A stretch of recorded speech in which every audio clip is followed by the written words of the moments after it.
This is another video about chronic dysentery and worm infection viewers. This patient Nazmul Mondol age about 55 years, serial number N111. तो इस patients को दो तरह की दिक्कत है व्यूअर्स। दो दिक्कत के डिजीज़ के लिए मेरा चैम्बर में आज आया है। पहले जो सबसे ज़्यादा प्रॉब्लम है वो है डिसेंट्री का व्यूअर्स। डिसेंट्री मतलब क्या होता है? स्टूल का दौरान, लैट्रिन का दौरान जो वाइट म्यूकस आता है, आम आता है, उसका दौरान पेट में दर्द होता है, उसका शिकायत है। वो भी 10 सालों से व्यूअर्स, 10 ईयर्स, लास्ट 10 ईयर्स 10 सालों से है।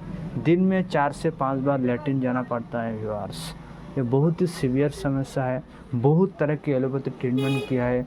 एलोपैथी ग्रुप का जो बहुत तरह की एंटीबायोटिक है डिसेंट्री के लिए, जैसे कि लोपरामाइड, नॉरफ्लॉक्सासिन, टिनिडाजोल, मेट्रोनिडाजोल, ऐसे कुछ ग्रुप का मेडिसिन है एलोपैथी का, वो यूज़ किया है, लेकिन कुछ खास आराम नहीं मिला है।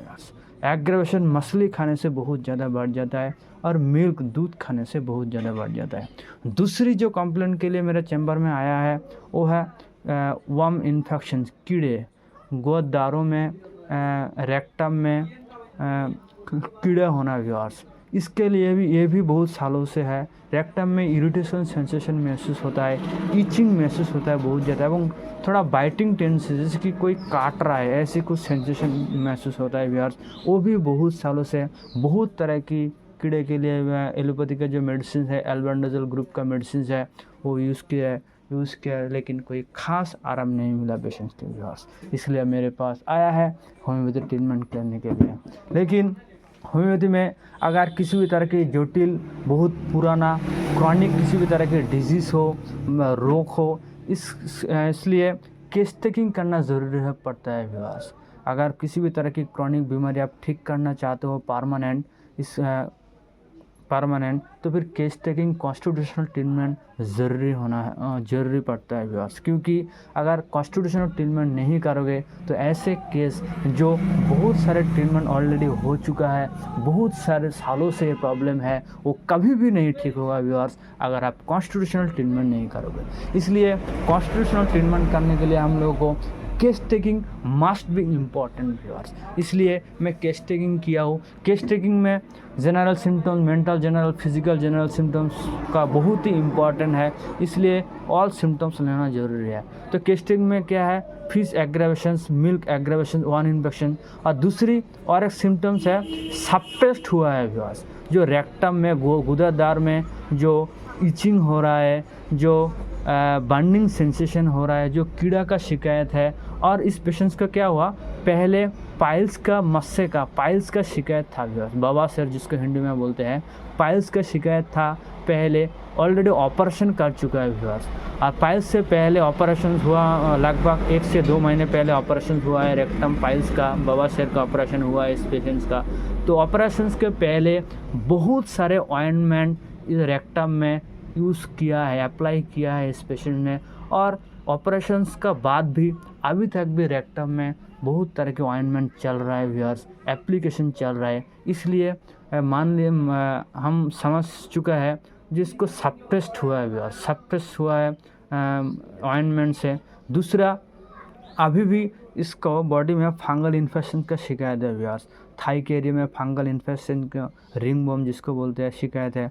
और उसमें भी मलम ऑइंटमेंट चल रहा है व्यूअर्स, वो भी सप्रेस्ड हुआ है। फर्स्ट मॉर्निंग स्टूल अर्जिंग, सुबह उसके साथ बॉडी वीकनेस, ये इसका present complaint viewers. Past history में पाइल्स ऑपरेशन हुआ, पहले बोल चुका हूँ। फैमिली हिस्ट्री में फादर्स का अस्थमा था। Appetite increase, desire spicy food, desire for salt, desire for meat, aversion sweet, stool पहले बोल चुके, urine normal, heat cold relationship, easier, hot patients, thirst increase, profuse thirst, sweat, profuse perspiration, पसीना बहुत ज़्यादा आता है, स्लीप लेस, एवं mid day appetite, दिन का मिड डे में बहुत ज़्यादा भूख लग जाता है, इरिटेबल टेम्परामेंट एवं हाई पिलो, रात में सोने के टाइम जो पिलो होता है ऊंचा, हाई पसंद करता है, लो पिलो नहीं पसंद करता है। ये इसका केस टेकिंग है व्यूअर्स। तो इस सारी सिम्टम्स को एनालिसिस करके, ये सारे सिम्टम्स को देख के मैं इस पेशेंट्स को ब्रीमस्टोन प्रिस्क्राइब किया viewers. Brimstone 050 millesimal scale of potency 0/5 twice in a day with PTRS 1000 night आज 20 तारीख 12/2025 आज प्रेस्क्राइब किया व्यूअर्स। तो ब्रीमस्टोन कौन सा सिम्टम्स के देखते हुए मैं प्रेस्क्राइब किया? ब्रीमस्टोन का बहुत सारे सिम्टम्स है व्यूअर्स इसमें। मिल्क एग्रावेशन ब्रीमस्टोन का बहुत ही इंपॉर्टेंट एक सिम्टम्स है। डिसेंट्री ब्रीमस्टोन में है। वार्म इन्फेक्शन, रेक्टम में ईचिंग हो रहा है, रेक्टम में इरिटेशंस हो रहा है, वहाँ पर सप्रेस्ड हुआ है, वो भी ब्रीमस्टोन का बहुत ही बड़ा इंपॉर्टेंट सिम्टम है। सप्रेस इज ऑइंटमेंट हुआ है, वो बहुत ज़्यादा इंपॉर्टेंट सिम्टम्स है ब्रीमस्टोन। फास्ट मॉर्निंग स्टूल अर्जिंग, सुबह सुबह लैट्रिन जाना पड़ता है, वो भी ब्रीमस्टोन का एक important symptoms. Fungal infection already है, सोरिक मायोजम, वो भी ब्रीमस्टोन का इम्पॉर्टेंट सिम्टम्स है। नमक खाना पसंद करता है, ब्रीमस्टोन का इम्पोर्टेंट सिम्टम है। लेकिन इसमें क्या है, एवर्शन स्वीट है, मीठा खाना पसंद नहीं करता है। लेकिन सल्फर में क्या होता है, जनरली मीठा खाना पसंद करता है बहुत ज़्यादा। लेकिन कभी कभी देखा ही गया व्यूअर्स, सल्फर भी कभी कभी मीठा खाना नहीं पसंद करता है, ये भी सल्फर का सिम्टम्स है। लेकिन फर्स्ट ग्रेड में है मीठा खाना पसंद करता है, लेकिन थर्ड ग्रेड में है मीठा खाना पसंद नहीं करता है। कोई बात नहीं, एक सिम्टम अगर नहीं मिलता है तो कोई बात नहीं, कोई दिक्कत नहीं। हीट कोल्ड रिलेशनशिप में हॉट पेशेंट सल्फर का है, थर्स्ट इंक्रीज सल्फर का है, मिडनाइट एपेटाइट वांटिंग सल्फर का है, इरिटेबल एवं हाई पिलो फीवर्स चाहिए, इससे ये भी सल्फर का एक बहुत ही बड़ा इंपॉर्टेंट सिम्टम्स है। इसलिए मैं इस पेशेंट्स को ब्रीमस्टोन प्रेस्क्राइब किया हूँ व्यूअर्स। आशा करता हूँ इसका जो रेक्टम में ईचिंग हो रहा है, बाइटिंग टेंडेंसी हो रहा है, बर्निंग हो रहा है, वो एक हफ्ता के अंदर आराम लग जाएगा। लेकिन इसका जो डिसेंट्री का शिकायत हो, उस मेडिसिन से ही, एक मेडिसिन से ही ये भी पूरी तरीके से ठीक हो जाएगा। लेकिन कुछ महीने टाइम लग सकता है, लेकिन पूरी तरीके से ठीक हो जाएगा। मैं सामने फॉलोअप कर दिखाने के लिए कोशिश करूँगा व्यूअर्स। तो थैंक यू सो मच।